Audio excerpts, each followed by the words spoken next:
परस्त पति, धोखेबाज पति की कहानी। इसे सब कुछ हिंदी ने प्रकाशित किया है। मतलब परस्त पति।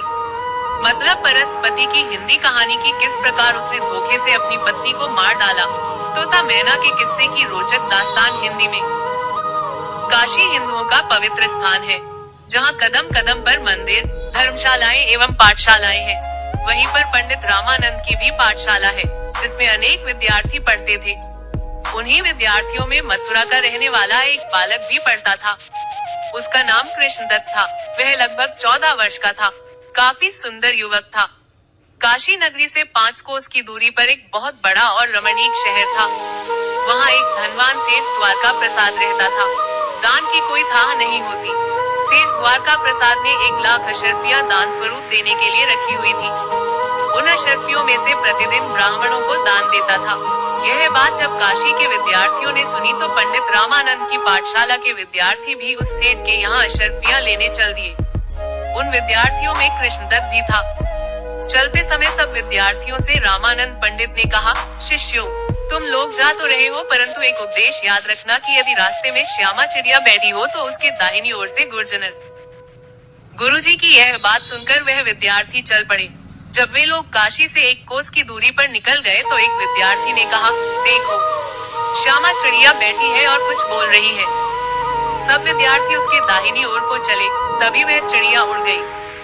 सब विद्यार्थी कुछ दूर तक उसके पीछे दौड़े, फिर सब थक कर बैठ गए। परंतु कृष्णदत्त ने कहा, मैं तो गुरुजी की आज्ञा नहीं टालूंगा, चाहे वह चिड़िया कितनी भी दूर क्यों न जाए, परंतु मैं इसके दाहिने ही जाऊंगा। यह विचार करके जिधर श्यामा चिड़िया उड़ी, उधर ही कृष्णदत्त भी चला। अचानक चिड़िया एक पेड़ पर बैठ गई और कृष्णदत्त उसके दाहिने से गुजर गया। इस प्रकार कृष्णदत्त भी शहर में पहुंच गया। उस समय रात हो चुकी थी। वह थका हारा सेठ के मकान पर पहुंचा, मगर उस मकान का दरवाजा बंद हो चुका था। वह सुबह से भूखा प्यासा तो था ही, एक दुकान के तख्ते पर सो गया। ऐ तोते, उसी दिन शहर के राजा की बेटी, जिसका नाम चंद्रवती था, बारात दूसरे शहर से आई थी, परंतु वह दूल्हा काना था। दूल्हे के पिता को चिंता थी, कहीं मेरे काने बेटे को देखकर राजा अपनी बेटी का विवाह मेरे बेटे के साथ करने से इनकार न कर दे। इससे बारात वापस जाएगी और उसकी काफी बदनामी होगी। वह कहीं मुंह दिखाने के योग्य नहीं रहेगा। इससे उचित यह है कि किसी सुंदर लड़के को बुलाकर उसे दुल्हे के कपड़े पहनाकर वेदी पर बैठा दे और जब फेरे पड़ जाए तब उसे कुछ देकर विदा कर दे। इस प्रकार मेरे बेटे का विवाह हो जाएगा। यह विचार कर उसने अपने मंत्री से सलाह की। यह तो आपने बहुत अच्छा उपाय सोचा है, मंत्री ने कहा। यह भेद किसी पर प्रकट नहीं होना चाहिए। तुम शहर में जाकर किसी सुंदर लड़के को पकड़कर ले आओ, राजा ने मंत्री को समझाते हुए कहा। मंत्री शहर में आया और लड़का ढूंढने लगा।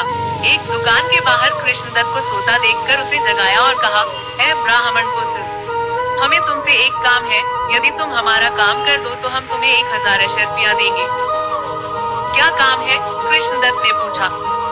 आज रात हम तुम्हें दूल्हा बनाना चाहते हैं। यदि तुम्हें स्वीकार है तो जैसा हम कहें वैसा ही करो। सुबह हम तुम्हें 1000 अशर्फियाँ देकर विदा कर देंगे। मंत्री ने उसे लालच देने वाले अंदाज में समझाया। मुझे स्वीकार है। कृष्णदत्त राजी हो गया। मंत्री उसे अपने साथ ले गया और उसको दूल्हा बना दिया गया। बड़ी खुशी से नाच रंग होने लगा और खुशियां मनाई जाने लगी। वहाँ हिंदू समाज के मुताबिक रस्में होने लगी और राजा ने अपनी बेटी के साथ कृष्णदत्त के फेरे डलवा दिए। जब फेरे पड़ चुके तो राजकुमारी और कृष्णदत्त सोने के कमरे में चले गए। ऐ तोते, उस समय कृष्णदत्त को विवाह का हर प्रकार से आनंद तो प्राप्त हुआ, किंतु कृष्णदत्त से उसके पेट की बात किसी ने नहीं पूछी कि तुमने कुछ खाया भी है या नहीं। वह बेचारा कल से भूखा था ही। जब राजकुमारी के साथ आनंद करने बैठे तो भूख ने ऐसा सताया कि उसके प्राण निकलने लगे। अंततः विवश होकर कृष्णदत्त ने राजकुमारी से कहा, राजकुमारी, मुझको इस समय भूख लग रही है, क्योंकि कल से मैंने कुछ नहीं खाया है। प्रियतम, तुमने मुझे बताया क्यों नहीं? यदि तुम मुझसे कह देते तो मैं दासियों को बुलाकर खाना खिला देती, मगर अब तो रसोई घर बंद हो चुका है। अब मैं क्या करूं? राजकुमारी चिंतित स्वर में बोली। प्राण प्यारी, चाहे कुछ भी उपाय करो, मुझे भोजन कराओ, वरना मेरे प्राण निकल जाएंगे। और तो कोई उपाय नहीं है। हाँ, कल मेरी माता ने चावल से मेरी गोद भरी थी, वो सूखे चावल अभी तक रखे हैं, राजकुमारी ने कहा। कृष्णदत्त बोला, उन्हीं को ले आओ। राजकुमारी वो चावल ले आई और अपनी पुरानी साड़ी जलाकर गंगाजल में उनको पकाया। कृष्णदत्त ने चावल खाकर पानी पिया, तब कहीं जाकर उसे आराम मिला। तत्पश्चात राजकुमारी और कृष्णदत्त ने सुहागरात मनाई और तमाम रात ऐश से गुजारी। जब सुबह हुई तो कृष्णदत्त को मंत्री ने 1000 रुपए देकर विदा कर दिया। ऐ तोते, कृष्णदत्त तो काशी चला गया और लड़की को विदा करने की तैयारियां होने लगी। तब राजा ने कुछ सोचकर अपने बेटे की आंख पर पट्टी बांध दी। जब वह ससुराल पहुंचा तो सब स्त्री पुरुष उसको देखने लगे और कहने लगे कि रात तो दूल्हे की आंख सही सलामत थी, अब क्या हो गया। तब दूल्हे के साथियों ने कहा, आज सुबह से ही राजकुमार की आंख दुखनी आ गई है। यह सुनकर चंद्रावती भी उसे देखने लगी। उसने उसे देखकर पहचान लिया और मन ही मन कहने लगी, यह व्यक्ति मेरा पति नहीं है, दाल में कुछ काला लगता है। आप यह मतलब परस्पति की कहानी लोक हिंदी पर पढ़ रहे हैं। अब चंद्रावती ने अपने पिता को बुलाया और हाथ जोड़कर बोली, यह बात कहने की तो नहीं है, किंतु बिना बताए काम नहीं चलेगा, क्योंकि इससे मेरा धर्म खराब होता है। सच बात तो यह है पिताजी कि जिससे मेरे पेरे हुए थे, यह वह राजकुमार नहीं है। यह भी पढ़े, शराबी पति की कहानी। अच्छा, हम अभी पता लगाते हैं, राजा ने कहा और वहाँ से चला गया। राजा ने जनवासे में से राजकुमार को बुलाकर उसकी आंख पर बंधी पट्टी खुलवाकर देखा तो पाया कि वह तो काना है। यह देखकर राजा को बड़ा क्रोध आया। क्रोधित होकर वह बोला, तुम इसी समय मेरे राज्य से निकल जाओ और उस लड़के को लाओ जिसके साथ मेरी बेटी के फेरे पड़े थे। चंद्रावती ने कहा, पिताजी आप क्यों चिंता करते हैं, माता पिता तो जन्म के साथी हैं, कर्म के नहीं होते, इसमें आपका क्या दोष है। मैं एक प्राचीन कथा आपको सुनाती हूँ। भदरपुर नामक एक शहर था, उसमें प्रेमदत्त नामक सेठ रहता था, जिसके 7 लड़के थे। भगवान की करनी ऐसी हुई कि उसके 7 बेटे और 6 बहुएं मर गयी। केवल छोटी बहू जीवित बची। सबसे छोटे लड़के की बहू गर्भवती थी।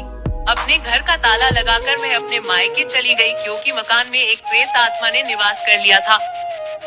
उस स्त्री के यहाँ एक लड़का पैदा हुआ।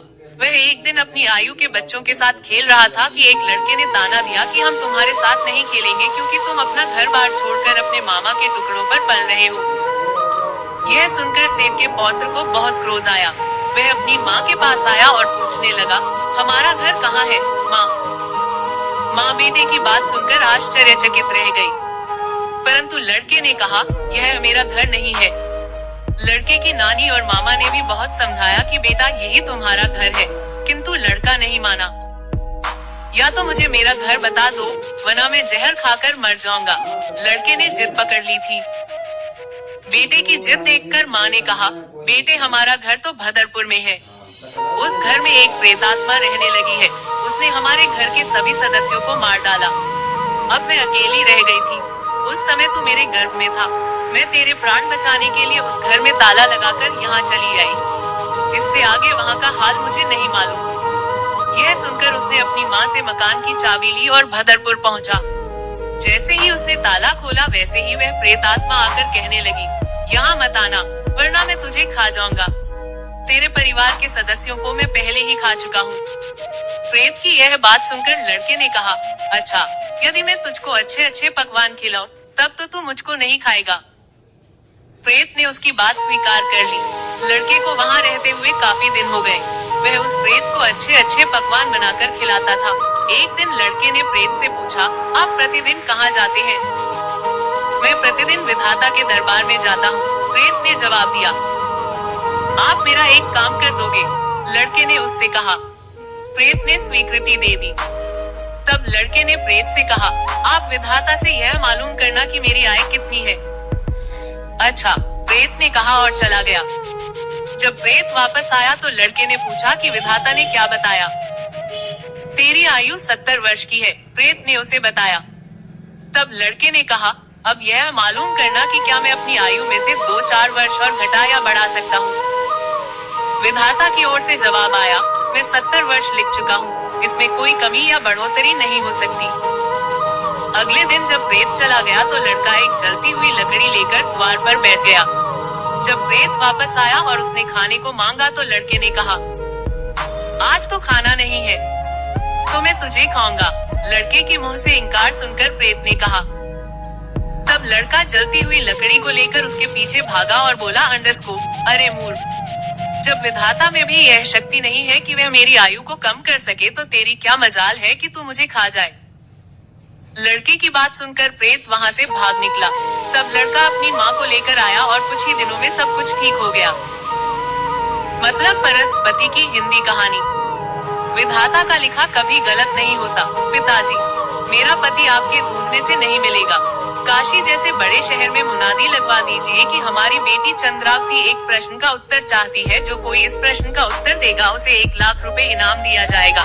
चंद्रावती अपनी कथा खत्म करने के बाद बोली। बेटी की यह बात सुनकर राजा ने वैसा ही किया। इस बात को सुनकर बहुत सारे लोग आए। राजकुमारी ने सबके सामने अपना प्रश्न किया। विवाह के बाद सुहागरात के वक्त दूल्हे को बहुत जोर से भूख लगी। रसोई घर बंद हो चुका था। दुल्हन के पास खाने को कुछ था नहीं। बोलो, दूल्हे की भूख दुल्हन ने कैसे मिटाई? चंद्रावती का यह प्रश्न सुनकर बहुत से पंडित विद्वान तो चुप हो गए तथा कुछ लोग अपनी अपनी बुद्धि के हिसाब से उत्तर देने लगे, मगर रानी के मतलब का कोई उत्तर नहीं था। तब रानी ने उन सबको विदा कर दिया। आप यह मतलब परस्त पति की कहानी लोक हिंदी पर पढ़ रहे हैं। ऐ तोते, इसी प्रकार प्रश्न करते करते रानी को बहुत दिन गुजर गए। एक दिन कृष्णदत्त ने भी सुना कि रानी चंद्रावती किसी प्रश्न का उत्तर चाहती है और जो कोई उस प्रश्न का उत्तर देगा वह उसको 1 लाख रुपए पुरस्कार में देगी। कृष्णदत्त शहर में आ गया और चंद्रावती के महल में पहुंचा। तब रानी ने अपने पिता को अपने पास बैठाकर वही प्रश्न दोहराया। सुनकर कृष्णदत्त को बीता हुआ समय याद आ गया। यह भी पढ़े, वासना की पुतली। आधा हाल क्यों कहती हो, पूरा हाल कहो, कृष्णदत्त ने कहा। कृष्णदत्त की यह बात सुनकर रानी चंद्रावती चौंक पड़ी और सोचने लगी कि हो ना हो यही मेरा पति है, क्योंकि इसको क्या पता कि मैंने आधी बात कही है। तब रानी कृष्णदत्त से बोली, अंडरस्कोप, मुझे तो इतना ही प्रश्न मालूम है।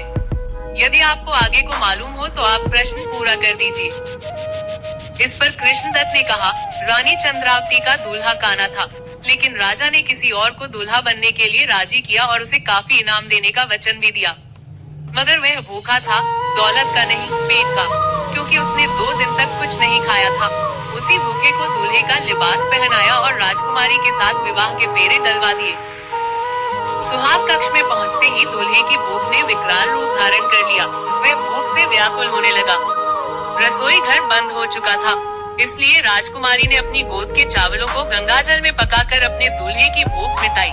यही प्रश्न भी है और जवाब भी कृष्णदत्त ने विस्तार से प्रश्न और उत्तर दोनों दे दिए। कृष्णदत्त का प्रश्न और उत्तर सुनकर चंद्रावती ने अपने पिता से कहा, पिताजी, यही मेरा पति है। राजा ने कृष्णदत्त की खूब आवभगत की। चंद्रावती ने भी अपने पति की खूब सेवा की। दोनों में बहुत प्रेम हो गया। एक दूसरे के बिना चैन नहीं पड़ता था। एक दिन कृष्णदत्त ने सोचा, जब से माता पिता छूटे हैं तब से उनका कुछ पता नहीं, अब उनको देखना चाहिए। किंतु कठिनाई यह है कि रानी को कैसे ले जाऊं? जब वह मेरे साथ रानी को देखेंगे तो कहेंगे कि तूने क्षत्रिय की बेटी से विवाह किया है, इसलिए वो मुझे घर से निकाल देंगे, और यदि रानी के बिना जाता हूँ तो यह स्वयं वहाँ पहुँच जाएगी। यह विचार करके उसने तलवार से रानी चंद्रावती को मार डाला और स्वयं बहुत सा धन दौलत लेकर अपने देश को चला गया। ऐ तोते, जरा नजरें ऊंची करके उत्तर दे कि रानी ने कृष्णदत्त के साथ कैसा व्यवहार किया था और उस मतलब परस्त पति ने रानी को मार डाला। ऐसी है ये मर्द जात। तब तोते ने कहा, ऐ मैना, मैं तेरी इस कथा का उत्तर देता हूँ और तुझे बताता हूँ कि नारी जाति ही सबसे ज्यादा बदजात होती है। तू जरा ध्यान लगा